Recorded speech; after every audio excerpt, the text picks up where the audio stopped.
39వ కీర్తన. ఈ కీర్తన దేవుని యొక్క పనిని గురించి తెలియజేస్తుంది. ఆమేన్, హల్లెలూయా. మనం చూస్తే ఈ కీర్తనలో 14వ చరణంలో ఏమంటాడంటే, నీవు నన్ను కలుగజేసిన విధము చూడగా భయమును ఆశ్చర్యమును నాకు పుట్టుచున్నవి. అందును బట్టి నేను నీకు కృతజ్ఞతాస్తుతులు చెల్లించుచున్నాను. నీ కార్యములు ఆశ్చర్యకరములు, ఆ సంగతి నాకు బాగుగా తెలిసి ఉన్నది. ఆమేన్, హల్లెలూయా. 139వ కీర్తనలో ఏమంటాడంటే, నీవు నన్ను కలుగజేసిన విధము చూడగా ఏం కలుగుతుందంట? ఏం కలుగుతుంది? భయము, ఆశ్చర్యము. ఆమేన్, హల్లెలూయా. భయము కలుగుతుంది, అలాగే ఆశ్చర్యం కూడా కలుగుతుంది. భయం ఎందుకు, ఆశ్చర్యం ఎందుకు? ఎందుకంటే మనల్ని మనం చూస్తే ఏం కలగాలి మనకి? ఆశ్చర్యం. ఎంతమందికి శరీరం ఉంది? ఇక్కడ ఉందా? శరీరం ఉందా? హల్లెలూయా. అందరికి ఉందా? శరీరం ఉంది కదా. ఈ శరీరము దేవుడు సృష్టించాడని ఎంతమంది నమ్ముతున్నారు? హల్లెలూయా. కొంతమంది దేవుడు సృష్టించాడని నమ్మరు. ఏమని నమ్ముతారంటే, ఇది ఎవల్యూషన్ అంటారు. అంటే ఏంటంటే అట్లా వచ్చింది. భూమి ఏంటంటే ఒక పెద్ద విస్ఫోటనం చెంది తర్వాత ఏమైందంటే, విన్నారా? ఇది విస్ఫోటనం చెంది తర్వాత ఏమైంది? ఉనికిలోకి వచ్చింది అంటారు. హల్లెలూయా. కానీ జీవములో నుండే మరొక జీవం వస్తుంది. ఆమేన్. ఉనికిలో నుండే మరొక ఉనికి వస్తుంది. జీవము కాని దానిలో నుండి జీవం రాదు. చనిపోయిన ఏది బ్రతికున్న దానికి జీవాన్ని ఇవ్వదు. ఇప్పుడు చచ్చిపోయిన చెట్టులో నుండి ఏమైనా వస్తుందా? రాదు. చనిపోయిన మానవుల్లో నుంచి ఏమైనా వస్తుందా? రాదు. అంటే బ్రతికి ఉన్న దానిలో నుంచే బ్రతికున్నది వస్తుంది. చచ్చిపోయిన దానిలో నుంచి బ్రతికున్నది ఏది రాదు. మనం కూడా జీవము కలిగి ఉన్నాము అంటే జీవము కలిగిన దేవుళ్ళలో నుంచే వచ్చాం మనము. హల్లెలూయా, ఆమేన్, హల్లెలూయా. మనం చనిపోయి ఇది డైరెక్ట్గా వస్తే రాదు. ఉనికి ఎక్కడి నుంచి వస్తుందంటే, ఇంతకుముందు ఉనికి ఉంటేనే. ఆమేన్. ఉనికి లేకుండా రాదు. హల్లెలూయా. కాబట్టి ఏమంటాడు? నీవు నన్ను కలగజేసిన విధము చూడగా నాకు భయము, ఆశ్చర్యము. ఏం కలుగుతుందంట? భయము, ఆశ్చర్యము. మన శరీరంలో డిఎన్ఏ ఉంటుంది. ఎంతమందికి తెలుసు డిఎన్ఏ అంటే? విన్నారా? డిఎన్ఏ అని ఎప్పుడన్నా విన్నారా? డిఎన్ఏ అంటే ఏంటంటే, మన శరీరంలో ఒక డిఎన్ఏ ఉంది. అందరికీ ఉంటుంది డిఎన్ఏ. డిఎన్ఏ పరీక్ష చేస్తారంటారు, తెలుసు కదా. డిఎన్ఏ చేస్తే ఏం తెలుస్తుంది? డిఎన్ఏ ఒక్కోసారి ఎవరు ఏ వ్యక్తి ఎవరికి సంబంధించిన వాళ్ళని తెలుసుకోవడానికి డిఎన్ఏ పరీక్ష అని చెప్పి ఇలా చేస్తుంటారు. డిఎన్ఏలో ఏముంటుందంటే చాలా ఇన్ఫర్మేషన్ ఉంటుంది. ఏముంటుంది? ఇన్ఫర్మేషన్ ఉంటుంది. హల్లెలూయా. ఆ ఇన్ఫర్మేషన్ ఏంటంటే, ఆ డిఎన్ఏలో ఉన్న ఇన్ఫర్మేషన్ ఏంటంటే, దేవుడు మనలో ఉంచిన ఒక సమాచారము. హల్లెలూయా. దేవుడు మనలో ఉంచిన ఒక సమాచారము. ఇప్పుడు ఆ డిఎన్ఏనంట మనం ఏం చేస్తే, మనం ఒకవేళ స్ట్రెచ్ చేసినట్లయితే, పరిచినట్లయితే అదేమవుతుందంటే, ఇక్కడ ఏమన్నాడు? నీవు నన్ను కలగజేసిన విధాన్ని చూస్తే అది నాకు భయాన్ని, ఆశ్చర్యాన్ని కలగజేస్తుంది. అప్పుడేంటి? డిఎన్ఏ. ఆ డిఎన్ఏని కనుక ఇట్లా స్ట్రెచ్ చేస్తే, ఇట్లా పరిస్తేనంట 600 సార్లు భూమి నుండి సూర్యునికి, సూర్యుని నుండి భూమికి వచ్చేంత స్ట్రెచ్ చేయొచ్చు అంట. హల్లెలూయా. అంటే అంత స్ట్రెచ్ చేయొచ్చు. అంటే అంత మోతాదు. ఎందులో? ఈ శరీరంలో. హల్లెలూయా. ఎందులో అంట? మన శరీరంలో దేవుడు అంత సామర్థ్యాన్ని పెట్టాడు. అది అనుకోకుండా అకస్మాత్తుగా జరిగే పని. దేవుడు ఎంతో శ్రద్ధ తీసుకొని చేసిన పని. హల్లెలూయా. భూమిని అంతటిని ఆయన ఎలా చేశాడు? సృష్టిని అంతటిని ఎలా చేశాడు చెప్పాలి? నోటి మాటతో చేశారు. కానీ మన శరీరాన్ని మాత్రం ఎలా చేశారు? ఎలా చేశారు? చేతితో చేశారు. హల్లెలూయా. అంటే ఎంతో ప్రత్యేకమైన శ్రద్ధ తీసుకొని మనల్ని దేవుడు సృజించాడు. దాన్ని చూసినప్పుడు కీర్తనకారుడికి ఏమవుతుందంట? భయమును, ఆశ్చర్యమును కలుగుచున్నవి అంటాడు. హల్లెలూయా. మన గుండె రోజుకి ఎన్నో వేల సార్లు కొట్టుకుంటుంది. హల్లెలూయా. నిమిషానికి ఎన్నిసార్లు కొట్టుకుంటుంది గుండె? అందరికి గుండె కొట్టుకుంటుందా? ఇప్పుడు అందరికి గుండె కొట్టుకుంటుందా? ఆగిపోయింది ఎవరికన్నా? కొట్టుకుంటుంది కదా. ఎన్ని నెలలు బట్టి కొట్టుకుంటుంది? అది ఎన్ని నెలలు బట్టి కొట్టుకుంటుంది? తల్లి గర్భములో పిండముగా ఉన్నప్పటి నుంచే కొట్టుకుంటుంది. అసలు మన బ్రెయిన్ తెలుసు కదా, మెదడు పుట్టక మునిపే గుండె కొట్టుకోవటం మొదలవుతుందంట కడుపులో ఉన్నప్పుడు శిశువుకి. హల్లెలూయా. కడుపులో శిశువు పెరిగేటప్పుడు అంట మెదడు ఉంటుంది కదా, మెదడు ఫామ్ అవ్వటానికన్నా ముందే గుండె కొట్టుకోవటం మొదలవుతుంది. ఆ శిశువు, ఇప్పుడు ఒక స్త్రీ కడుపులో శిశువు పెరుగుతున్నాడని తెలుస్తుంది కదా, గుండె కొట్టుకోవటం ఎప్పుడు మొదలవుతుందో తెలుస్తుందా? స్త్రీకి తెలుస్తుందా? తెలీదు. హల్లెలూయా. అక్కడి నుంచే మొదలవుతుంది గుండె కొట్టుకోవటం. అక్కడి నుంచి తీసిన తర్వాత బయటకు వచ్చి బతికి 80 సంవత్సరాలు ఉంటే, 80 సంవత్సరాలు ఒక మానవ జీవితం అయితే కాదు, అది కాదు. ఒకవేళ 80 సంవత్సరాలు కొట్టుకుంటే 3 బిలియన్ల సార్లు ఒక గుండె ఆగకుండా ఏం చేయాలి? లబ్డబ్ అని కొట్టుకుంటూనే ఉంటుంది. కాసేపు రెస్ట్ తీసుకుందాం అనుకుంటే ఏమైంది? అబ్బా ఇన్నేళ్ళు కొట్టుకున్నా కదా, ఒక ఇన్నేళ్ళు చేశాం కదా, ఒక 20 ఏళ్ళు 30 ఏళ్ళు అయింది కదా, ఒక 10 నిమిషాలు అలా రెస్ట్ తీసుకుందాం అనుకుంటే గుండె ఏమవుతుంది చెప్పండి? రెస్ట్ తీసుకుంటూ ఉంటాం మనం? ఎవరు ఉండరు, అందరూ చచ్చిపోతారు రెస్ట్ తీసుకుంటే. కానీ రెస్ట్ తీసుకోకుండా అసలు కొట్టుకుంటుంది అన్నిసార్లు. అంత అంత అంత పనిని దేవుడు పెట్టాడు అంటే దాని వెనక ఒక వ్యక్తి ఖచ్చితంగా ఉన్నాడు. హల్లెలూయా. అది లేకుండా జరగదు. కాబట్టి దేవుడు ఉన్నాడా లేడా? దేవుడు ఉన్నాడు. ఆయన ఎవరు? యేసయ్య. హల్లెలూయా. అంటే ఆ పనిని పెట్టింది కూడా దేవుడే. అది ఆగిపోతే ఇంకెవరు ఉండరు. ఇక్కడ మాట్లాడటానికి నేను ఉండను, వినటానికి మీరు ఉండరు. హల్లెలూయా.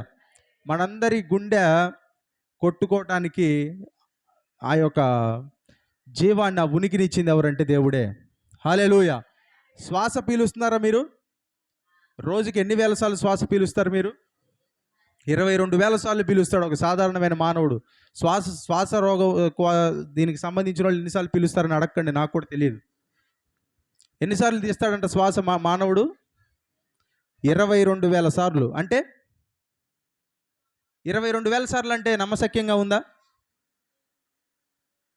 అంటే అన్నిసార్లు శ్వాస పీలుస్తూ శ్వాస వదులుతూ ఉన్నాడంటే దానికి అర్థం ఏంటి? దేవుడు చేసిన ప్రక్రియ అది. హల్లెలూయా. ఏ మానవుడు కూడా ఇలాంటి పర్ఫెక్ట్ శరీరాన్ని మరలా ఏం చేయలేడు? మ్యానుఫ్యాక్చర్ చేయలేడు. అన్నిటికీ మ్యానుఫ్యాక్చర్ డిఫీట్ ఉంటుంది, అన్నిటికీ ఉంటుంది. దీనికి కూడా ఉంది, కానీ ఇంత పర్ఫెక్ట్గా ఏదీ లేదు. ఇది శరీరం కూడా ఒకరోజు పోవాల్సిందే, కానీ ఇంత పర్ఫెక్ట్గా ఎవరు చేయలేరు. హల్లెలూయా. హల్లెలూయా. మనకున్న ఎముకలు స్టీల్ కన్నా గట్టిగా ఉంటాయి. అంత ఫ్లెక్సిబుల్గా కూడా ఉంటాయి. నడవాలంటే నడుస్తాం, కూర్చోవాలంటే కూర్చుంటాం, పడుకోవాలంటే పడుకుంటాం. అంటే అన్నీ చేస్తున్నాం. ఎముక ఎలా ఉంటుంది చెప్పండి? ఎముక వంగుతుందా? ఎముక వంగదు. ఎముకకి జాయింట్లు పెట్టాడు దేవుడు. ఎక్కడ? ఇప్పుడు ఇక్కడ ఒక జాయింట్ ఉంటుంది, ఉందా అందరికీ? హల్లెలూయా. ఇక్కడ ఒక జాయింట్ ఉంటుంది. ఇప్పుడు ఏమవుతుంది? కూర్చోవాలంటే ఇక్కడ ఈ జాయింట్ సహాయంతో కూర్చుంటాం.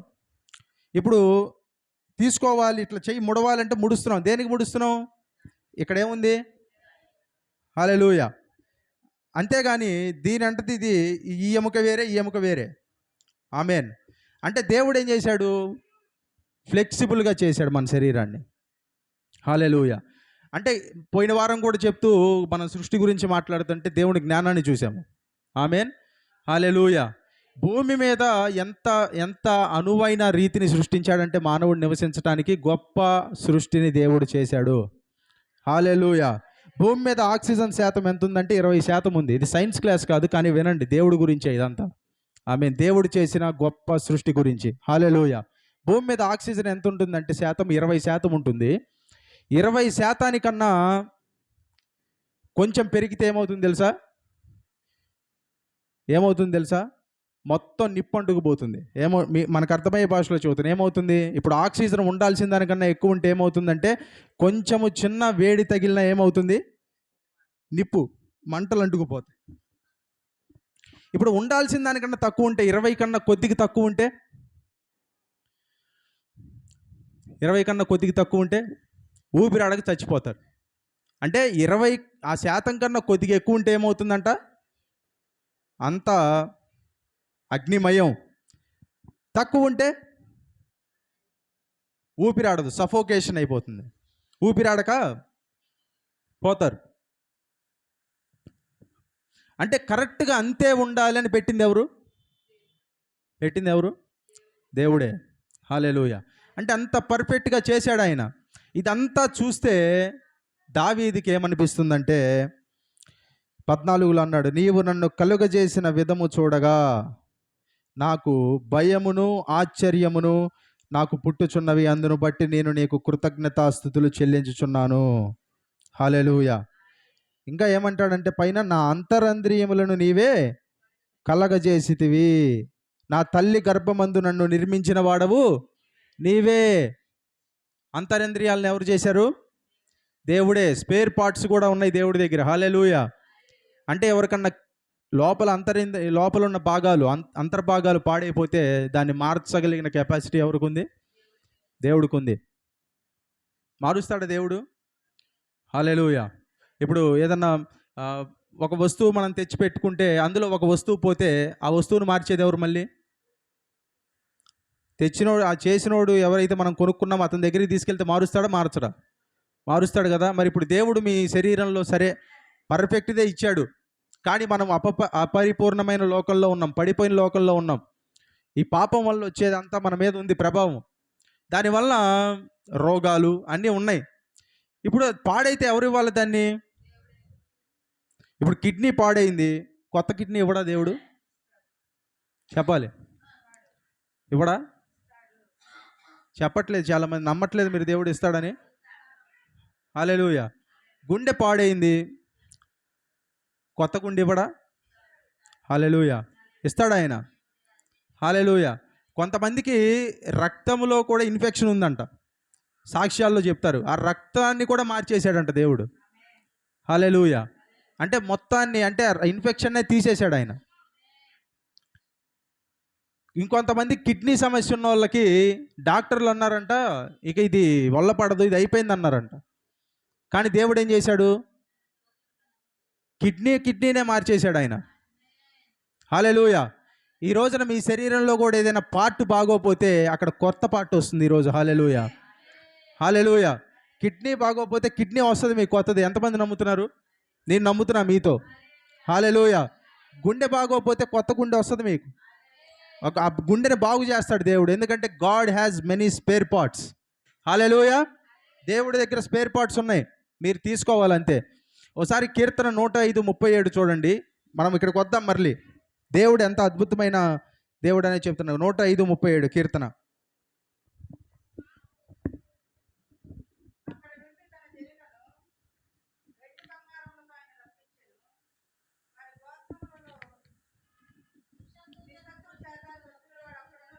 అక్కడ నుండి దేవుడు వారిని ఏం చేశాడంట? వెండి బంగారాలతో రప్పించెను. ఎక్కడి నుండి? ఐగుప్తు దేశం నుండి ఇశ్రాయేలు బయటకు వచ్చారు. ఎంతమందికి తెలుసు? మీకు తెలుసా? తెలుసు కదా. ఎన్ని సంవత్సరాలు బానిసత్వంలో ఉన్నారు? 400 పైన సంవత్సరాలు బానిసత్వంలో ఉన్నారు. బయటకు వచ్చేటప్పుడు వాళ్ళు ఎలా వచ్చారంట? వెండి బంగారాలతో దేవుడు వారిని బయటకు రప్పించెను. వారిలో నిస్సత్తుతో త్రొట్టిల్లు వాడు ఒక్కడైనను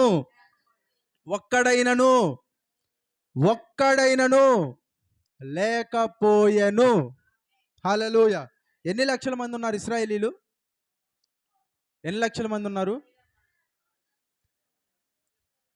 ఎన్నో లక్షల మంది లేరు. అక్కడ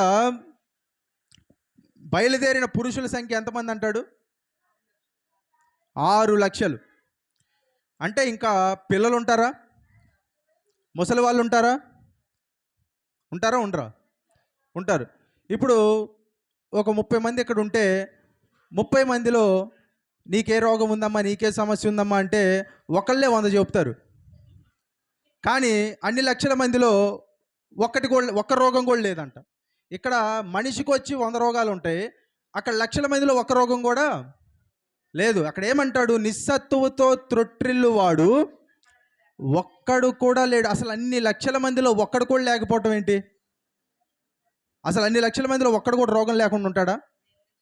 నిస్సత్తువుతో త్రొట్రిల్లకుండా ఉంటాడా? ఆ రోజు ముందు రోజు రాత్రి ఏం చేశారు? ఇప్పుడు నడవాలంటే ఏం కావాలి చెప్పండి? శక్తి కావాలి. ముసలోళ్ళు ఉంటారు అక్కడ, ఉంటారు, ఖచ్చితంగా ఉంటారు. వాళ్ళకి వీల్ చైర్లో పెట్టి తోసుకెళ్ళారా వాళ్ళని అరణ్య మార్గంలో? వాళ్ళు కూడా ఏం చేశారంట? నడిచారు. మరి ఎక్కడి నుంచి వచ్చింది వాళ్ళకి శక్తి? నిర్గమాకాండం 12వ అధ్యాయంలో చూస్తే ముందు రోజు రాత్రి బయలుదేరే ముందు ఆయన ఏమంటాడంటే, పస్కా బలి చేసి వధించుకొని ఆ గొర్రెని మీరేం చేయాలి?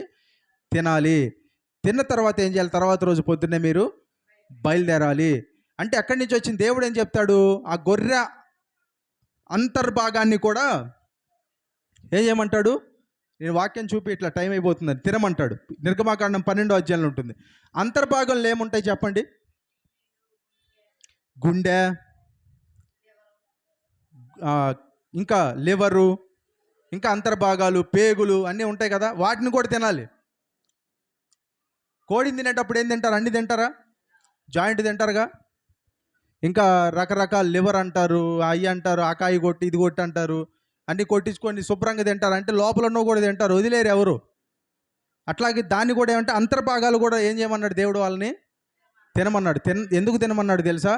ఆ భాగం తింటే అది లేని వాడికి రీప్లేస్ అవుతుంది. హల్లెలూయా. ఆ రోజు ముందు రోజు రాత్రి తిన్నారు వాళ్ళు. అంటే కిడ్నీ లేనోడికి ఏమొచ్చింది? కిడ్నీ. గుండె లేనోడికి గుండె. ఇంకా ఏ సమస్య ఉన్నోడికి ఆ సమస్య మొత్తం పోయి వచ్చేసింది. తర్వాత రోజు బయలుదేరేటప్పుడు కాసేపు ఇక్కడ కూర్చుందన్న నీరసంగా ఉంది అన్నోడు ఒక్కడు కూడా లేడంట. హల్లెలూయా. ఇప్పుడు మనం 10 మంది నడిస్తేనే ఒక్కరాగా నడుస్తాడు. 10 మంది నడిస్తేనే ఒక్కోలా నడుస్తాడు. ఒకడే ముందెళ్ళిపోతాడు, ఇంకోడేమో ఎక్కడే అనుకుంటాడు, ఇంకొక 2-3 మధ్యలో కబుర్లు చెప్పుకుంటూ నడుస్తారు. ఒక పొంతాను ఉండరు. ఇంకొంచెం ముందుకు పోతే కొంచెం ఆయాసంగా ఉంది, కాసేపు కూర్చొని పోదాం అంటాడు. ఇంకొకడేమో కొంచెం స్ప్రైట్ తాగిపోదాం అంటాడు. ఇంకోటేమో ఒక పక్కన కొబ్బరి నీళ్ళు తాగిపోదాం అంటాడు. అంటే నిస్సత్తువ. కానీ ఇన్ని లక్షల మందిలో నిస్సత్తువతో తొట్టిల్లు వాడు ఒక్కడు కూడా లేడంట. దేనికి? ఎందుకు? దేవుడు వాళ్ళ ఆరోగ్యాన్ని అంతటిని మార్చేశాడు ఆయన. హల్లెలూయా. అలాగే నీవు నన్ను కలగజేసిన విధం, మన శరీరము ఎంతో ఎంతో మెటిక్యులస్గా దేవుడు చేశాడు. అంటే ఎంతో క్షుణ్ణంగా దేవుడు తయారు చేశాడు. ఎంతమంది నమ్ముతున్నారు? హల్లెలూయా. కాబట్టి ఆ శరీరం మీద అధికారం కూడా దేవుడికే ఉంది. ఈరోజు ఎవరికి ఏ రోగం ఉన్నా, ఏ పార్ట్ పనిచేయపోయినా దేవుడు చెప్పే విషయం ఏంటంటే అక్కడ కొత్త పార్ట్ వస్తుంది మీకు. హల్లెలూయా. పాడైపోయిన ప్రతి దానిని కొత్తగా చేస్తాడు ఆయన. హల్లెలూయా. హల్లెలూయా. వయస్సుతో సంబంధం లేదు ఆయనకి. దానియేలు చాలా చిన్నతనంలోనే దేవుని జ్ఞానంతో నడుచుకున్నాడంట. దానియేలు. హల్లెలూయా. ఎలీహు కూడా, యోబు గ్రంథంలో ఎలీహు కూడా ఎవరు? పెద్దోళ్ళు ఉన్నారని నేను మాట్లాడట్లేదు, కానీ అసలు మీరు మాట్లాడేది అంత ట్రాష్ అంటాడు ఎలీహు. హల్లెలూయా. సర్వోన్నతుని వివేచన ఇస్తే పిల్లలు కూడా జ్ఞానం కలిగి నడుచుకుంటారంట. హల్లెలూయా. అంటే దేవుడికి వయసుతో సంబంధం లేదు. అలాగే 85 సంవత్సరాల వయసులో ఉన్న కాలేబు ఏమంటాడు తెలుసా? ఈ రోజు కూడా కొండ ఎక్కటానికి, కొండ దిగటానికి, యుద్ధము చేయటానికి నాకు 40 ఏళ్ల వయసులో ఎంత బలం ఉందో ఇప్పుడు కూడా అంతే బలం ఉంది అంటాడు. హల్లెలూయా. కాబట్టి అదే బలాన్ని దేవుడు 80 ఏళ్ళు దాటిన మీకు కూడా ఇస్తాడు ఆయన. హల్లెలూయా. ఎంతమంది నమ్ముతున్నారు? దేవునికి స్తోత్రం చెప్పండి. హల్లెలూయా. కాబట్టి నీవు నన్ను కలుగజేసిన విధము చూడగా నాకు భయమును నాకు ఆశ్చర్యమును కలుగుచున్నవి. అంత ఆశ్చర్యంగా దేవుడు మనల్ని కలగజేశాడు. మన కన్ను ఆ యొక్క లెన్స్ సెట్ చేసుకున్నంత మరి ఏ కెమెరా కూడా సెట్ చేసుకోలేదు. హల్లెలూయా. ఇప్పుడు డైరెక్ట్గా మీరు చీకటిగా ఉన్న గదిలోకి వెళ్తే ఏమవుతుంది? వెంటనే మీ కన్ను దానికి తగినట్టుగా సెట్ చేసేసుకుంటుంది ఆ లెన్స్. అలాగే ఉన్న పాటును ఒక్కసారికి వెలుతురులోకి వస్తే సెట్ చేసుకుంటుంది, సెట్ చేసుకోదా? అప్పటిదాకా చీకట్లో ఉండి ఒక్కసారికి వెలుతురులోకి వచ్చిన వాళ్ళకి ఎలా ఉంటుంది? చూడలేరు కదా వెలుతురుని, 1 సెకండ్ పాటు చూడలేరు. కానీ ఏం చేస్తారు? మళ్ళీ వెంటనే సెట్ అయిపోద్ది. హల్లెలూయా. అంటే కన్ను అట్లా సెట్ అయిపోతుంది. ఆమేన్. హల్లెలూయా. కాబట్టి దేవుడు లేడు అంటానికి ఎవ్వరికి ఆస్కారం లేదు. దేవుడు ఉన్నాడు. ఇప్పుడు ఇక్కడ ఇది ఉంది. ఇది చూడండి, ఇది ఉంది కదా, ఇది దీని అంటది ఇదే ఉనికిలోకి వచ్చింది అంటే ఎవరైనా నమ్ముతారా? ఇది ఒక్కసారిగా ఒక బాంబ్ బ్లాస్ట్ లాగా జరిగింది, ఒక విస్ఫోటనం వచ్చింది, తర్వాత ఇది వచ్చి ఇట్లా పడిపోయింది ఎక్కడ అంటే ఎంతమంది నమ్ముతారు? చెయ్యత్తండి. నమ్ముతారా? ఇది విస్ఫోటనం చెంది వచ్చిందని నమ్ముతారా? ఇప్పుడు దీన్ని తయారు చేసిన వ్యక్తి ఉంటాడా? ఎంతమంది నమ్ముతున్నారు? దీన్ని తయారు చేసిన వ్యక్తి, ఒక వ్యక్తి ఉన్నాడు అని ఎంతమంది నమ్ముతున్నారు? నమ్ముతున్నారా దీన్ని తయారు చేసిన వ్యక్తి ఉన్నాడు అని? నమ్ముతున్నారా? ఆ వ్యక్తి పేరు చెప్పండి ఎవరన్నా. తెలుసా? పేరు తెలుసా? ఆయన పేరు తెలుసా మీకు ఎవరికన్నా? పర్సనల్గా అతన్ని ఎవరన్నా చూసారా? అతనితో మాట్లాడారు ఎవరన్నా? మరి ఎట్లా నమ్ముతారు మీరు దాన్ని ఆ చేసిన వ్యక్తి ఉన్నాడని? ఎట్లా నమ్ముతారు మీరు? వస్తువు చూస్తే మీకు ఏమర్థమవుతుంది? మినిమం కామన్ సెన్స్ ఉన్నవారికి ఏమర్థమవుతుంది? దాన్ని చేసిన వ్యక్తి కూడా ఉన్నాడు అని అర్థమవుతుంది కదా. హల్లెలూయా. అట్లాగే సృష్టిని చూస్తే కూడా ఏమర్థం అవ్వాలంటే దాన్ని చేసిన వ్యక్తి కూడా ఉన్నాడు, ఆయనే మన దేవుడు. హల్లెలూయా. ఆ విషయం అర్థం అవ్వాలి. హల్లెలూయా. ఒకరోజు మీరు ఇట్లాగా నడుచుకుంటూ వెళ్తుంటే ఎక్కడన్నా సముద్రంలో నడుచుకుంటూ వెళ్తుంటే సముద్రం మీద ఇప్పుడు ఇసుక మీద పేర్లు రాస్తుంటారు కదా, ఇసుక మీద పేర్లు రాస్తుంటారు. లేదా సముద్రం దాకా ఎందుకులే, మనకి సముద్రాలు ఉండే. ఇప్పుడు గుంటూరు వెళ్ళేటప్పుడు లేదా విజయవాడ వెళ్ళేటప్పుడు మధ్యలో కొండలు కనపడుతుంటాయి. అక్కడక్కడ ఎడ్లపాడు దగ్గర అక్కడ కొండ కనపడతాయి. కొండల మీద పేర్లు రాసుకుంటారు. చూసారా ఎప్పుడన్నా? కొండ మీద పేరు చూసారా? ఎమ్మెల్యే పేరునో లేకపోతే ఇంకొంతమంది ప్రేమికులు పేర్లు రాసుకుంటారు. ఈమె ఇతన్ని ప్రేమించాడు ఇట్లా రాస్తారు. చూసారా? ఇట్లా ఉంటాయి. సముద్రం మీద ఇసుక మీద కూడా పేర్లు రాస్తారు. ఇప్పుడు అట్లా నడుచుకుంటూ వెళ్ళేటప్పుడు ఎవరైనా మీ పక్కన ఉన్న వ్యక్తి మిమ్మల్ని పిలిచి అక్కడ చూసావా అలా ఏం చేసిందో అని చెప్పి, ఇదిగో చూడండి అలా ఏం చేసిందో అని చెప్పి అలా ముందుకొచ్చి వెనక్కి వెళ్ళింది, ఈ పేరు ఇక్కడ ప్రత్యక్షమైంది అంటే ఎవరైనా నమ్ముతారా? అలా చేసింది, అలా రాసింది అంటే ఎవరైనా నమ్ముతారా? నేనైతే నమ్మను. మీరు ఎవరైనా నమ్ముతారా? నమ్మరు. మరి ఇప్పుడు ఏం చెప్తే నమ్ముతారు మీరు? ఎవరో ఒక వ్యక్తి ఆ పేరు రాశాడు అంటే నమ్మటానికి లాజికల్, రేషనల్గా ఉంది. అలా చేసిందంటే ఎవరు నమ్మరు. హల్లెలూయా. అంటే మినిమం కామన్ సెన్స్ అది. అలాగే ఈ భూమి కూడా ఉన్న పలంగా వచ్చి పడింది, విస్ఫోటనం చెందింది, మానవుడు అలా వచ్చేసాడు అంటే అది నమ్మటానికి అది హేతుబద్ధంగా లేదు. హల్లెలూయా. మరి ఏది హేతుబద్ధంగా ఉంది నమ్మటానికి? ఒక వ్యక్తి రాశాడు అంటే నమ్మటానికి హేతుబద్ధంగా ఉంది. ఇది ఒక వ్యక్తి తయారు చేశాడు అంటే నమ్మటానికి హేతుబద్ధంగా ఉంది. మనల్ని కూడా దేవుడు చేశాడు అంటేనే అది నమ్మటానికి నమ్మశక్యంగా ఉంది. హల్లెలూయా. కాబట్టి సృష్టికర్త మనల్ని చేశాడు. ఆమేన్. హల్లెలూయా. కాబట్టి ఏమంటాడు రోమీలకు రాసిన పత్రికలో పౌలు గారు? చదువుతారా? రోమీలకు రాసిన పత్రిక 1వ అధ్యాయం 20వ వచనం చదవండి ఒకసారి. త్వరితంగా తీయండి. రోమీలకు రాసిన పత్రిక 1వ అధ్యాయం 20వ వచనం.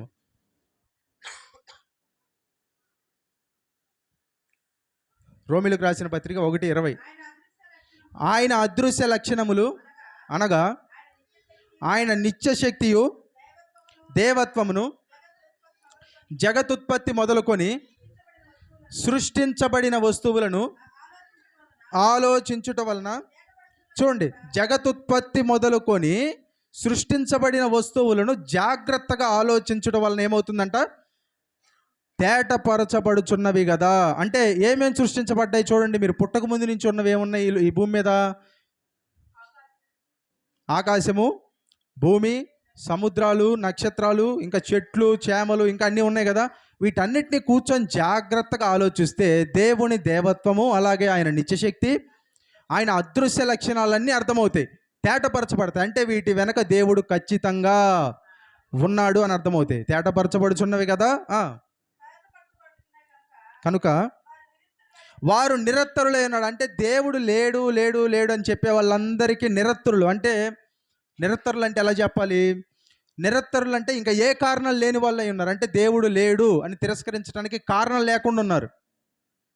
హల్లెలూయా. హల్లెలూయా. దేవుడు లేడు అంటానికి కారణం లేకుండా పోయింది వాళ్ళకి. హల్లెలూయా. ఎందుకంటే ఒక తప్పు చేస్తే అది తప్పే, అది ఎక్కడైనా. ఆమేన్. ఇప్పుడు కొన్ని తప్పులు సమూహానికి వేరై ఉండొచ్చు, ఒక సమూహానికి వేరై ఉండొచ్చు. హల్లెలూయా. కానీ కొన్ని కొన్ని నైతికమైన విలువలు ప్రపంచవ్యాప్తంగా ఉన్నాయి. ఆమేన్. హల్లెలూయా. చంపటం తప్పు అని ఎవరైనా చెప్పాలా? మనకి చెప్పాలా? చెప్తేనే చంపటం తప్పు అని తెలుస్తుందా మీకు? ఇప్పుడు ఏమవుతుంది? ఇప్పుడు ఒక వ్యక్తి అసలు సమాజంలో లేడు అనుకోండి కాసేపు. ఆ వ్యక్తి సమాజంలో లేడు, చంపటం తప్పు అని అతనికి ఎవరూ చెప్పలేదు. ఒక్కసారిగా సమాజంలోకి వచ్చాడు, ఒక 25 సంవత్సరాలు వచ్చిన తర్వాత, చిన్నప్పటి నుంచి పెరిగిన వాతావరణంలో చంపటం తప్పని వినలేదు ఎక్కడ. ఇప్పుడు ఆ వచ్చిన వ్యక్తి, ఒక వ్యక్తి అతన్ని చంపటానికి అతని మీదకి వెళ్తుంటే ఆ వ్యక్తి ఏం చేస్తాడు చెప్పండి? ఏం చేస్తాడంటారు? ఊహించి చెప్పండి. అక్కడే నిలబడి చంపించుకుంటాడా, లేకపోతే తిరిగి అతన్ని పారిపోతాడా, లేకపోతే తిరిగి అతని మీద కూడా ఇతనికి హాని చేస్తున్నాడు కాబట్టి తిరిగి అతన్ని కూడా ఏదో చేయాలని చేస్తాడా? నిలబడి మాత్రం ఎవరు ఉండరు. లేదా పారిపోతాడు, లేదా ఎదురు తిరుగుతాడు. అతడు చిన్నప్పటి నుంచి చంపటం తప్పని అతనికి ఎవరూ చెప్పలేదు. మరి ఒక వ్యక్తి క్రూరంగా ఇతని మీదకి వస్తే పారిపోవాలన్న జ్ఞానము, లేదా తిరిగి ఆ యొక్క దాడిని తిప్పికొట్టాలన్న జ్ఞానం ఇతనికి ఎక్కడి నుంచి వచ్చింది? దేవుడే పెట్టాడు అతనిలో జ్ఞానము. హల్లెలూయా. అంటే ఎక్కడైనా చంపటమే, అది నేరమే. అబద్ధం ఆడటం ఎక్కడైనా నేరమే. హల్లెలూయా. కొన్ని తప్పులు ప్రపంచవ్యాప్తంగా ఎక్కడ చేసినా తప్పే. ఆమేన్. అంటే ఏంటి? నైతికంగా కొన్ని అన్ని తప్పులు ఉన్నాయి. ఇప్పుడు తప్పుని నిర్ణయించింది ఎవరు చెప్పండి? ఇది తప్పు, ఇది ఒప్పు అని నిర్ణయించింది ఎవరు నిర్ణయించారు? దేవుడే. ఇప్పుడు మనం నిర్ణయిస్తే ఎలా ఉంటుంది? మనమేమంటాం? నాకేది తప్పో నీకది తప్పు కాదు, నీకేది మంచిదో నాకది మంచిది కాదు. ఇదంతా ఏంటి? ఇదంతా ఒక పర్సెప్షన్ అంటాం. కానీ మానవ అతీతంగా ఒకటి తప్పు, ఒకటి కరెక్టు అని ఉంది అంటే దాన్ని పెట్టిన వ్యక్తి కూడా ఉన్నాడు. ఎవరు? అది మానవ జ్ఞానానికి అతీతమైన దేవుడు. అర్థమైంది? నేనేం చెప్పదలుచుకున్నాను, అర్థమవుతుందా? హల్లెలూయా. కాబట్టి దేవుడే ఆ జ్ఞానాన్ని ఇచ్చాడు. కాబట్టి వారేమై ఉన్నారంట? నిరత్తరులై ఉన్నారు. అంటే కారణం లేని వారై ఉన్నారు. రేపు దేవుడు వచ్చి ఇప్పుడు చూడండి, దేవుడు ఎవరిని నరకానికి పంపించడు ఆయన. హల్లెలూయా. దేవుడు ఎవరిని నరకానికి పంపించడు. ఈ లోకంలో దేవుడితో ఉంటానని నిర్ణయం తీసుకున్న వాళ్ళని ఆయనతో ఉంచుకుంటాడు చనిపోయిన తర్వాత కూడా. దాన్ని ఏమంటారు? పరలోకము. ఈ లోకంలో దేవుడు నాకు వద్దు, దూరంగా ఉంటాననుకున్న వాళ్ళ తీర్మానానికి దేవుడు ఏమిస్తాడు? గౌరవం ఇచ్చి, సరే చనిపోయిన తర్వాత కూడా నువ్వు దూరంగానే ఉండు అంటాడు. ఎందుకు? ఆయన బలవంతంగా ఉంచుకోడు ఆయన. దాన్ని ఏమంటారు? దూరంగా ఉంచడాన్ని నరకము. అంతే. దేవుడు నరకానికి పంపిస్తాడని దేవుడు నరకానికి ఎవరిని పంపించడు. ఈ లోకంలో ఉన్నప్పుడు నేను దేవుడితో ఉంటా అని నిర్ణయం తీసుకుంటే, సరే చనిపోయిన తర్వాత కూడా నాతోనే ఉంటావు అని ఆయనతో ఉంచుకుంటాడు. అదే పరలోకం. ఈ లోకంలో ఉన్నప్పుడు దేవుడు నాకు వద్దు అని తోసేసి ఈ లోకం వెంబడి పరిగెత్తిన వాళ్ళని, సరే చనిపోయిన తర్వాత కూడా నా దగ్గర నువ్వు వద్దు, ఎందుకంటే నువ్వు తీసుకున్న నిర్ణయం అని చెప్పి దూరంగా ఉంచుతాడు. ఆ దూరంగా ఉంచే ప్రదేశాన్నే నరకము అంటారు. హల్లెలూయా. అంతకు మించి ఇంకా వేరేదేమి లేదు. దేవుడు నరకానికి ఎవరిని పంపించడు. మీ తీర్మానానికి, మీ నిర్ణయానికి దేవుడు గౌరవాన్ని ఇచ్చి, మర్యాదనిచ్చి దాన్నే కానిస్తాడు ఆయన. ఆమేన్. హల్లెలూయా. కాబట్టి ఏంటంటే ఈ కీర్తన ఏం తెలియజేస్తుందంటే, దేవుడు ఎంతో అద్భుతంగా సృష్టించాడు. ఆయన పరిశీలించి మనల్ని తెలుసుకున్నాడు. మనం కూర్చుండట, మనం లేచుట, మన తలంపు పుట్టక మునిపే, అది మన మనస్సుకు రాక మునిపే దేవుడు ఏం చేశాడంట? వాటన్నిటినీ ఎరిగి ఉన్నాడు. హల్లెలూయా. హల్లెలూయా. కాబట్టి మనకి శరీరాన్ని ఇచ్చింది ఎవరు? దేవుడే. హల్లెలూయా. కానీ ఈ శరీరము మన అంతము కాదు. మహిమా శరీరాన్ని కూడా దేవుడు మనకి ధరింపచేస్తాడు. హల్లెలూయా. ఈ శరీరం పాపం వలన కుళ్ళిపోతుంది, మృతతుల్యమైపోతుంది. ఎందుకంటే లోకంలోకి వచ్చిన పాపాన్ని బట్టి. కానీ దేవుడు మనకు ఒక రోజున ఏం చేస్తాడు తెలుసా? మహిమా శరీరాన్ని ఇస్తాడు. ఆ శరీరానికి రోగం ఉండదు, ఆ శరీరానికి జలుబు చేయదు, ఆ శరీరానికి తలనొప్పి రాదు, ఆ శరీరానికి మోకాలు నొప్పులు కూడా రావు. హల్లెలూయా. హల్లెలూయా. ఈ శరీరం మీద మనకు కొన్ని దెబ్బలు ఉంటాయి, గాయాలు ఉంటాయి. అవి జీవితంలో పోవు. కానీ ఆ శరీరం మీద అలాంటివి ఏమి ఉండవు. హల్లెలూయా. పరలోకంలో గాయాలతో ఉండేది ఒక వ్యక్తే. ఎవరో చెప్పండి? యేసయ్య. హల్లెలూయా. చూడండి, మనకి ఏదైనా ఒక గాయం అయితే అది మచ్చగా పడితే ఎంత బాధ. ఇప్పుడు ఎవరికన్నా చేతిలో గాయమయ్యి ఇక్కడ ఒక పెద్ద మచ్చ పడితే ఆ జీవితం మొత్తం పోదు అంటే బాధపడతారా? ఎలా ఉంటుంది మీకు? అరే ఈ మచ్చతో బతకాలని నేను జీవితం మొత్తం అనుకుంటారు కదా. ఈ మచ్చ చూసినప్పుడల్లా ఆ గాయమైన సందర్భం గుర్తు వస్తుంది. చూసినప్పుడల్లా వేరే వాళ్ళు ఎవరన్నా చూస్తే బాగోదు ఇది, ఎందుకంటే కరెక్ట్గా అరచేతిలోనే ఉంది అని బాధ. ఒక మచ్చ ఉంటే బాధ, ఒక గాయం ఉంటే బాధ. కానీ యేసయ్య అంట యుగ యుగాలు ఆయన గాయాలతోనే ఉంటాడు. అంటే ఇక అంతం లేదు. ఎందుకు? జకర్యా గ్రంథంలో ఏమంటాడు? నేను నా సహోదరుల ఇంటికి వెళ్ళినప్పుడు నాకు ఈ గాయాలు ఏర్పడ్డాయి అంటే పరలోకంలో ఉన్నప్పుడు కూడా ఆయన గాయాలు చూస్తే అసలు మనం అక్కడికి ఎందుకు వెళ్ళామో జ్ఞాపకం వస్తుంది మనకి. హల్లెలూయా. అంటే మనకు ఒక మచ్చ ఉంటే ఆ మచ్చ పోకపోతే బాధ. 120 ఏళ్ళు బతికే మనకి.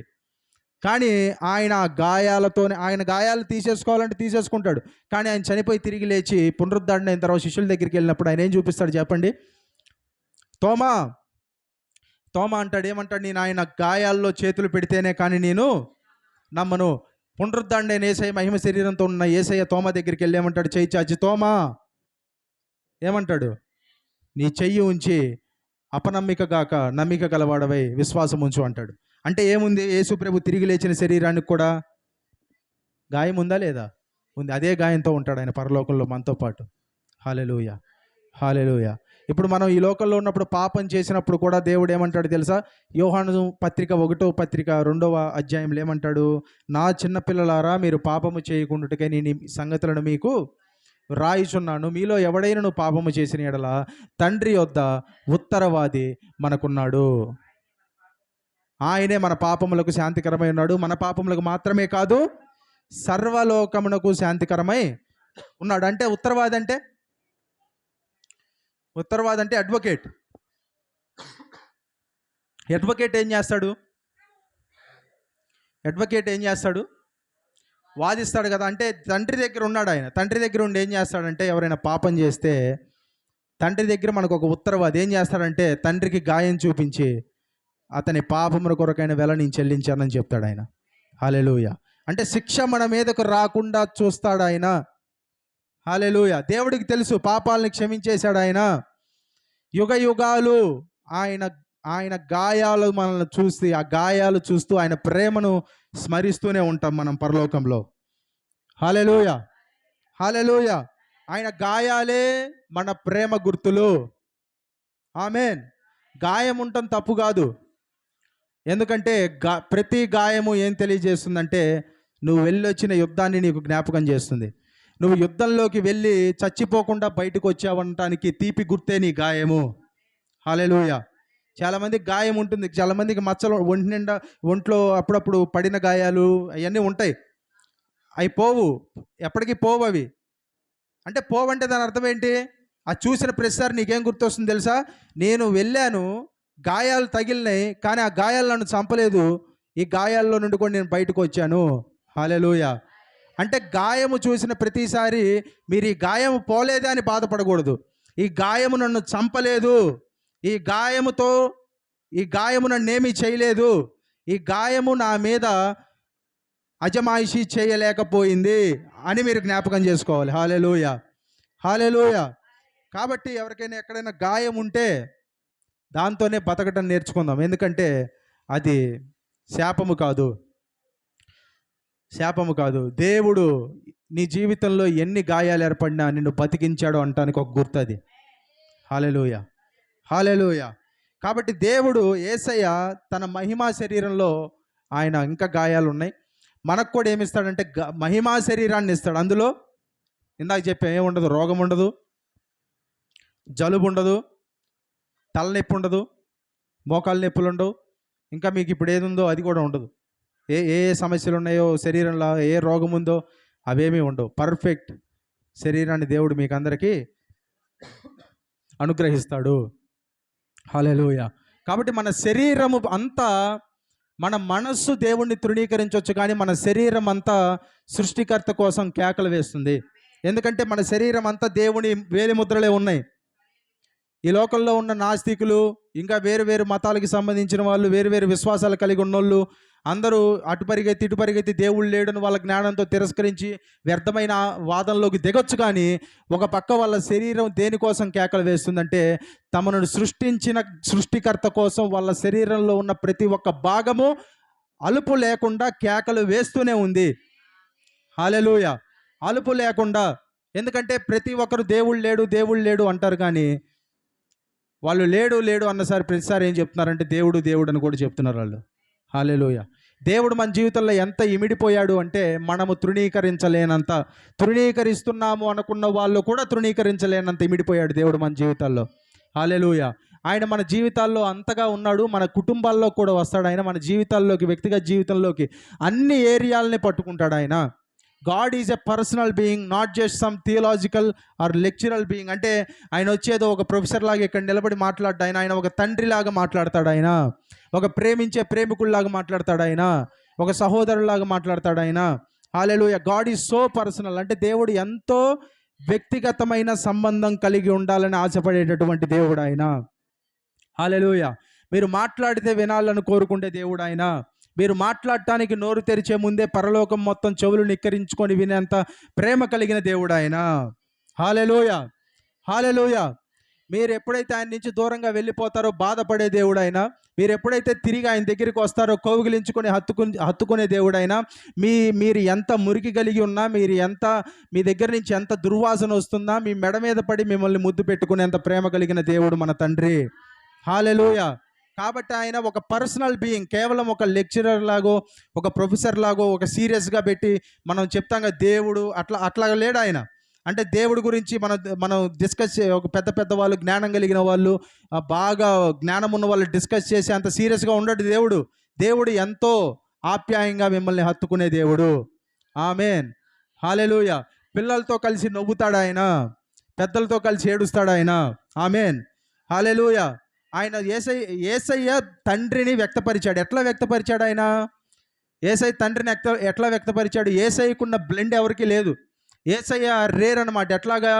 ఆయన పరిసయ్యులను నోరు మూయించగలడు, ఎంతో జ్ఞానము కలిగిన వాళ్ళతో వాదించగలడు, అదే సమయంలో చిన్నపిల్లలతో కూర్చొని సరదాగా నవ్వనూగలడు. హల్లెలూయా. రోడ్డు పక్కన కూర్చొని చిన్న వ్యాపారం చేసుకునే వాళ్ళతో కూర్చొని వాళ్ళ సమస్య విని ఏడవగలడు. అదే సమయంలో తల పండిపోయి ఇక వీడికి ఎవడు సమాధానం చెప్పలేడు అన్నవాడి నోరు కూడా మూయించగలడు. హల్లెలూయా. మనం ఏంటంటే చాలామంది పరిచర్య చేస్తారు, నిజమే, వాస్తవమే. కొంతమంది ఏంటి ఇటు సైడే ఉంటారు.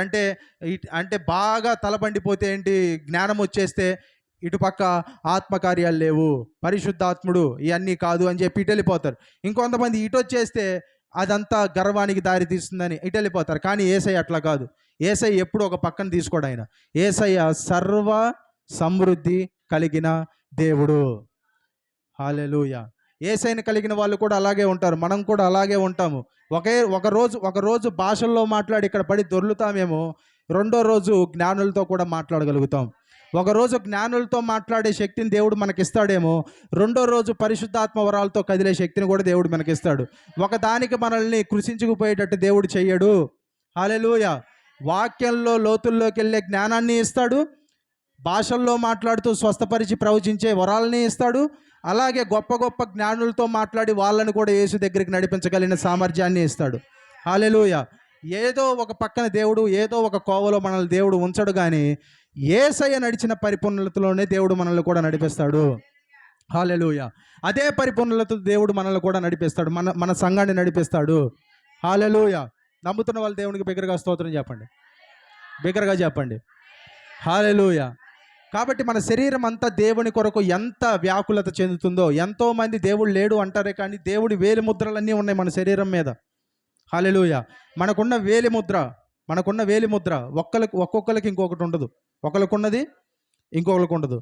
మనకున్న రెటీనా ఒకరికున్నది ఇంకొకరికి ఉండదు.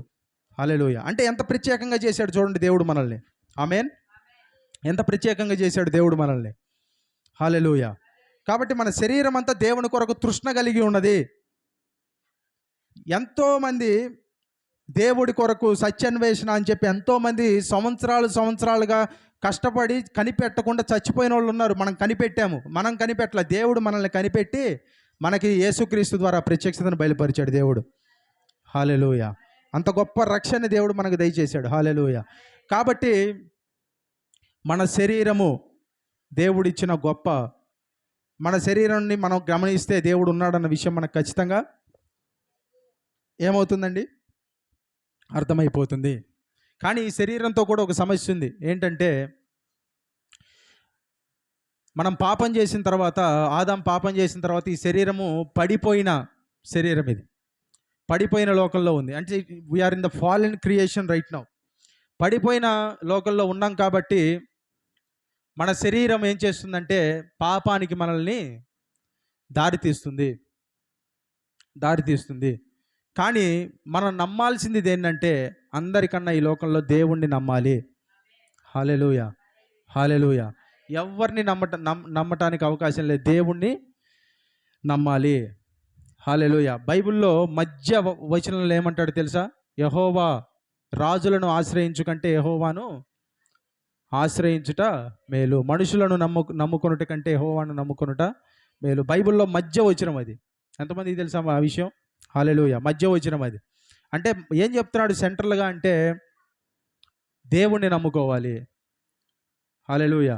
దేవుణ్ణి తృణీకరించే వాళ్ళు కూడా వాళ్ళ హృదయము దేవుడి కొరకు ఎంత పరితపిస్తుందో వాళ్ళకి అర్థం కావట్లేదు. హల్లెలూయా. సంఘానికి రాని వాళ్ళకు కూడా వాళ్ళ హృదయం దేవుడి కొరకు ఎంత పరితపిస్తుందో వాళ్ళకి అర్థం కావట్లేదు. దాన్ని అణిచిపెట్టారు వాళ్ళు. హల్లెలూయా. హల్లెలూయా. దేవుడి దగ్గరికి, దేవుడి గురించి ధ్యాస లేని వాళ్ళకు కూడా దేవుడి గురించి వాళ్ళ శరీరం ఎంత కేకలు వేస్తుందో వాళ్ళకి అర్థం కావట్లేదు. కాబట్టి ఏంటంటే వీటన్నిటిని మనం పక్కన పెడితే దేవుణ్ణి మనం నమ్ముకోవాలి. హల్లెలూయా. మనం వస్తే ఈ శరీరాన్ని దేవుడు మనకిచ్చిన దేవుడే. కాబట్టి ఈ శరీరాన్ని ఈ పాపం నుండి విడిపించేది కూడా ఎవరు? దేవుడే. హల్లెలూయా. హల్లెలూయా. అనేకమైన మాటలు అంటారు, కానీ మన శరీరము మనల్ని కూడా అంటుంది. కానీ దేవుడు చెప్పే మాట చివరికి వాస్తవము. హల్లెలూయా. మనం చూస్తే ఓసారి చూడండి, యోహాను రాసిన మొదటి పత్రిక 3వ అధ్యాయం 20వ వచనం చదవండి త్వరగా. యోహాను రాసిన మొదటి పత్రిక 3వ అధ్యాయం 20వ వచనం.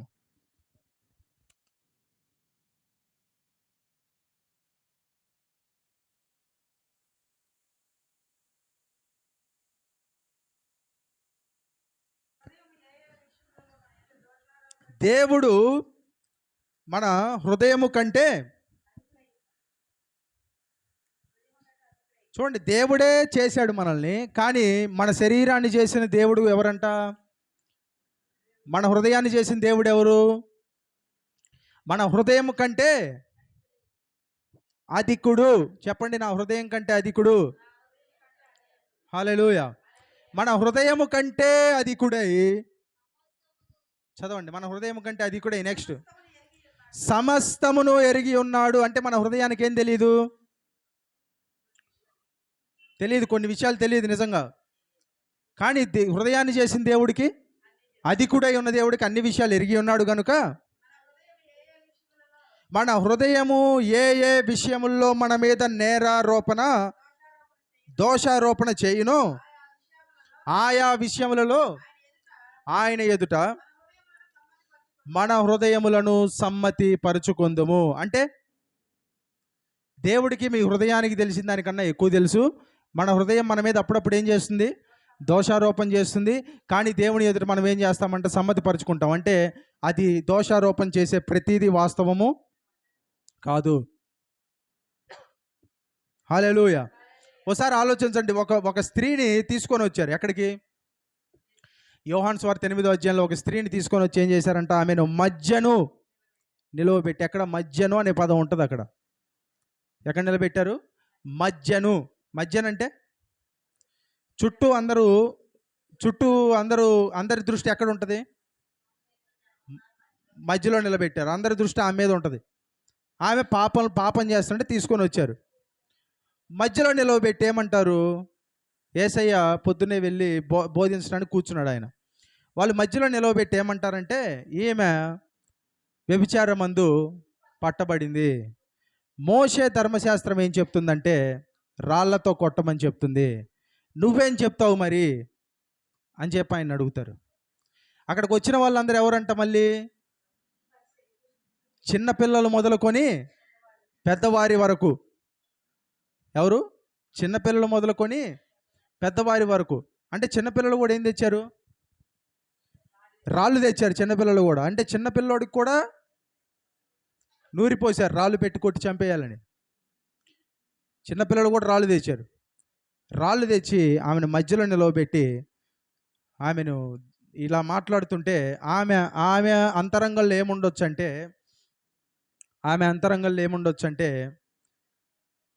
వాళ్ళు బయట నుంచి అంటున్న మాటల కన్నా ఆమె అంతరంగంలో ఒక అపరాధ భావం అనేది ఉంది. అంటే ఆమె మీద ఆమెకే విరక్తి, ఆమె చేసిన పని నుంచి ఆమెకే బాధ, ఆమె చేసిన పని మీద ఆమెకే వెక్కసం. అంటే చాలాసార్లు బయట ఉన్న వాళ్ళు అనేకమైన మాటలు అంటారు, కానీ వాళ్ళనే మాటలు మన హృదయంలో నుంచి వచ్చే మాటల కన్నా పెద్దవి కాదు. హల్లెలూయా. చాలాసార్లు చాలామంది మనల్ని అట్లా అంటారు, వాళ్ళు తృణీకరించారు, వీళ్ళు తృణీకరించారు, వాళ్ళు అన్ని మాటలు అన్నారు, అన్ని నిందలు వేశారు అంటారే కానీ వాస్తవం చెప్పాలంటే మీ హృదయం మీ మీద వేసే నిందల కన్నా బయట నుంచి వచ్చే నిందలు అసలు నిందలే కాదు. చాలా నిందలు ఉంటాయి. అదే పరిస్థితిలో ఆ స్త్రీ కూడా ఉంది ఆమె ఆ రోజున. హల్లెలూయా. తప్పు చేసిన ఎవ్వడు అపరాధ భావం భావించకుండా ఉండడు. తప్పు చేసిన ప్రతి వాడికి లోపల ఒక పెద్ద తుఫానే చెలరేగుతుంది, కానీ బయటికి కనపడరు వాళ్ళు. కాబట్టి ఆ స్త్రీకి ఆ మాటలు పెద్ద విషయమే కాదు. ఎందుకంటే అంతకుముందు కూడా విందేమో ఆమె. ఒకవేళ విందో లేదో మనకు తెలియదు, విన్నారో లేరో మనకు తెలియదు, కానీ ఆ సమయంలో కూడా వాళ్ళ మాటలు పెద్ద విషయమే కాదు.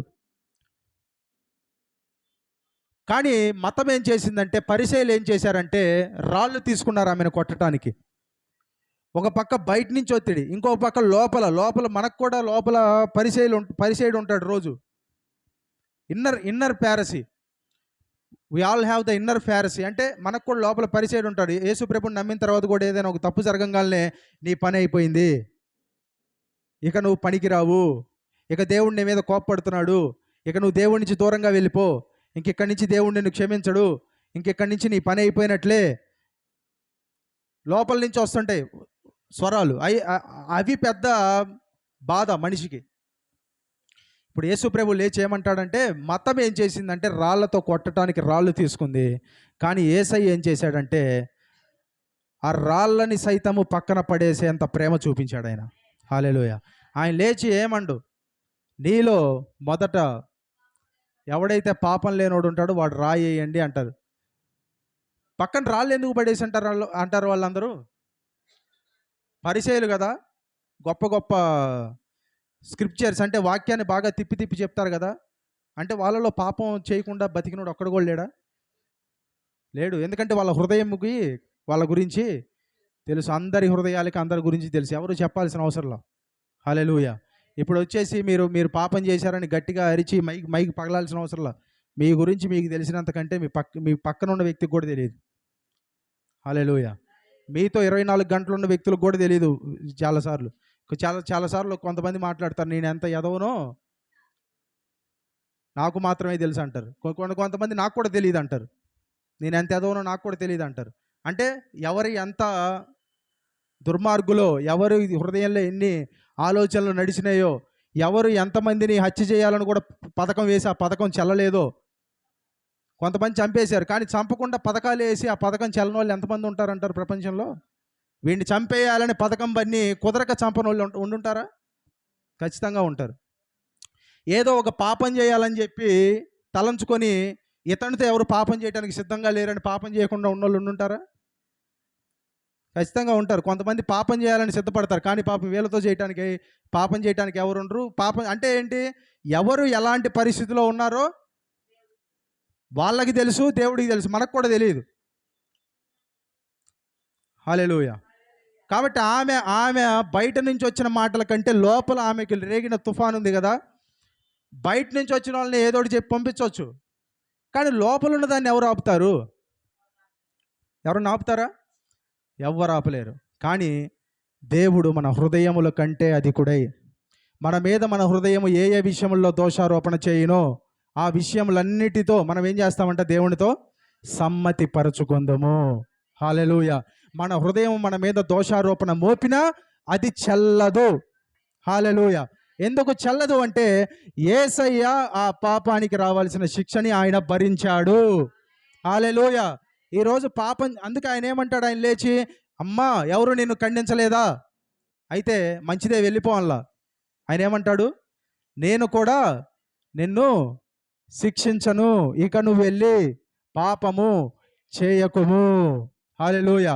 అంటే ఏంటి, ఆమెకేమిచ్చాడు, ఎవ్వరూ ఖండించలేదా, ఖండించలా.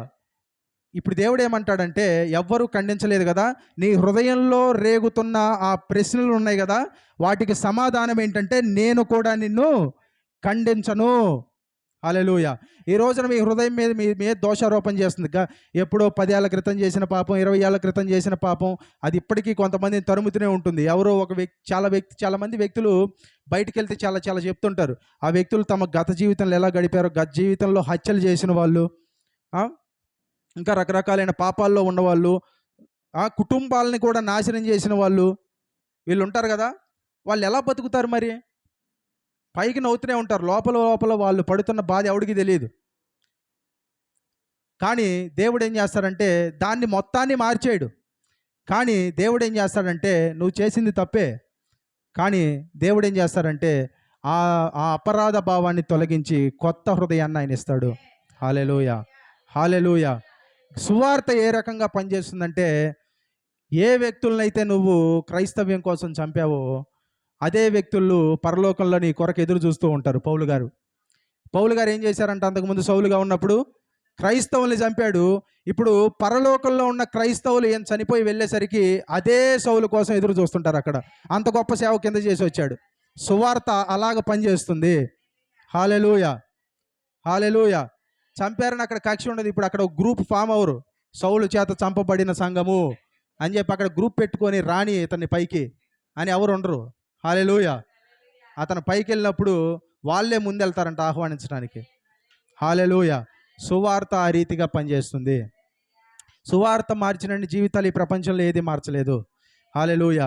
బయట ఉన్న వాళ్ళ నోరులు నువ్వు ముయ్యొచ్చు, నువ్వు గట్టిగా మాట్లాడితే ఎవడు మాట్లాడ్డు, అది నిజమే. నీ మీద ఎవరైనా మాట్లాడితే చాలామంది మాట్లాడతారు తిరిగి. చాలామంది ఒకప్పుడు గొడవలు పెట్టుకున్న వాళ్ళే కదా, గట్టిగా మాట్లాడిన వాళ్ళే. వీధిలో మాట్లాడితే ఇంకెవడు మాట్లాడలేడు, అట్లా అట్లా అట్లా ఉన్నోళ్ళే మనలో చాలామంది. కానీ ఇప్పుడు ఎందుకు మాట్లాడట్లేదు? ఎందుకు? దేవుడే ఆ పని చేయాలని. కాబట్టి బయట నోరులు ముయించాలంటే ముయించవచ్చు, కానీ లోపల ఉన్నది ఎవరు ముయించలేరు. లోపల ఉన్నదాన్ని కూడా ముయించే శక్తి ఎవరికి ఉందంటే దేవుడికే ఉంది. హల్లెలూయా. లోపల లేచే ప్రతి ప్రశ్నకి సమాధానము, ప్రతి అపరాధ భావానికి సమాధానము ఎక్కడ ఉందంటే క్రీస్తు సిలువలో ఉంది. ఎప్పుడైతే లోపల నుంచి ఒక వాయిస్, నువ్వు యోగ్యుడవు కాదు, నువ్వు పాపం చేశావు, ఇంకా నువ్వు తప్పిపోయావు, ఇంకా నువ్వు దేవుడి దగ్గర ఉండలేవు అంటే మనం చెప్పాల్సిన విషయం ఏంటంటే యేసయ్య దీనికైనా శిక్షణ ఆయన భరించాడు. కాబట్టి ఇక ఏ పాపము నా మీద ప్రభుత్వము చేయదు, కాబట్టి ఈ అపరాధ భావానికి నా మీద హక్కు లేదు. హల్లెలూయా.